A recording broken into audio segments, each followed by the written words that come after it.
go to one of those products that right now you're looking to, I mean, Allergan invested a lot into the lap band, but it's clear right now you're moving on from that business, or you're publicly saying you're moving on.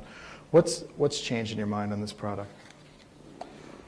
Well, clearly when one steps back, there's a huge need for the product. So this is lap band, which is indicated now all the way down to 30 body mass index. So this would be somebody at Brian and my height would probably weigh about 210 pounds up.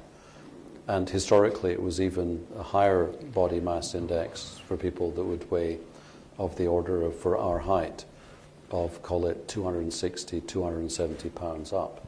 So people who are really severely obese. Now, clearly this group of people, the number isn't declining, very sadly. So the need is clearly there. So now it comes to the issue of reimbursement. In fact, the very last one we addressed. And even if you're so fortunate as to have health insurance, which of course isn't everybody until the Affordable Care Act comes into place, even then you're looking at a copay of somewhere between $2,500 and $4,500. So clearly for people who are in those circumstances, that is a massive outlay. And what we learned was in the past, pre-recession, we thought about a third of that business was what we called cash pay. With hindsight, it was actually credit card pay. And you can imagine what happened when the recession occurred. And basically, that funding source has gone close to zero post I'll call it the 2009 recession.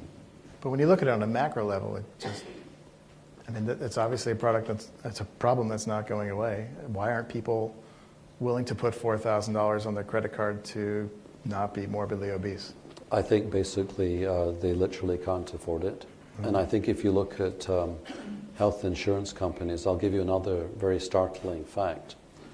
We did a pretty long-range, expensive study over a 5-year period measuring the costs of obesity in a stratified group, 35 body mass index and upwards. And particularly we looked at the group with type 2 diabetes, which is the most common comorbidity of massive overweight. And when we looked at this, not from a quality of life standpoint, which is normal for most pharmaceuticals and devices, purely economics, just pure cold dollars. For investing a complete cost of, and we put in a very high number, $21,000 for the operation, and that probably is more than the average, but when I'm talking payback, you'll see why it's better to put in a high number to make your answer worse. The payback was 2.3 years. So you would think, going to health insurance companies around the United States, people would be signing up to say, how do I get my enrollees onto this program? I'd say any CEO in this room, if I said, here, I've got an investment with a very high probability of a 2.3-year return, assuming you have cash or an ability to borrow the cash, you'd be signing up right here. And why did it not work? Because of the very disturbing other factor of commercial insurance is called the insurance churn. In fact, the average time for any enrollee to be in one managed care plan in the United States is less than 3 years. And so the fear of the insurer is that if I pay for, hypothetically, yours, the guy over here is getting all the benefit on the back end. So very sad, but too difficult to crack. And I'll leave this up to somebody else one day. Good thing I'm not 210 pounds. We were hoping the dinner was going to be really good.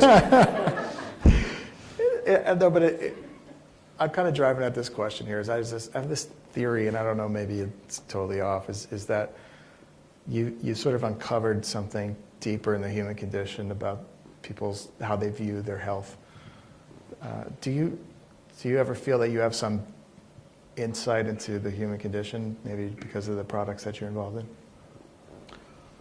Well, I wouldn't say that one normally has a unique ability to have an insight, but certainly by doing a lot of homework on the science and then talking to a lot of the experts in a given field, whether they be physicians or surgeons, so it cuts across device and pharma, I would recommend people spend a lot of time really understanding what the practitioner thinks and what they do and what they would consider as let's call it enhancement or an advantage or benefit to be. That normally gets you off to the right direction at least.